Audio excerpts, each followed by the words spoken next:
கொஞ்சம் இஞ்சி, கொஞ்சம் வெள்ளைக்கூடு, கொஞ்சம் கருவேப்பிலை, கொஞ்சம் பெருஞ்சீரகம். உங்களுக்கு பெருஞ்சீரகம் வாசம் பிடிச்சுன்னா நீங்க போடுங்க, நீங்க போடாண்டாம். வெறும் கருவேப்பிலையும் 2 சின்ன வெங்காயம், 2 கருவேப்பிலை நல்லா மிக்சியில ஒரு அடி அடிச்சிருங்க. லேசா அடிக்கணும்.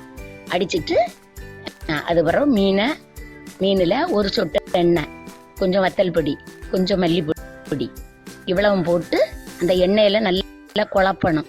நல்லெண்ணெய், தேங்காய் எண்ணெய், கடலை, எந்த எண்ணெயா இருந்தாலும் ஒரு சொட்டு விட்டு இந்த மசாலா விரவிட்டு இருக்கும். அதுக்கப்புறம் மசாலா பிரட்டி தோசை கல்லுல எண்ணெயை ஊத்திட்டு இந்த மீனை பறக்கி வச்சுட்டு ஒரு மூடி வச்சு பொரிங்க. அதே மாதிரி பொரிங்க. செம்ம டேஸ்டா இருக்கும், சூப்பரா இருக்கும்.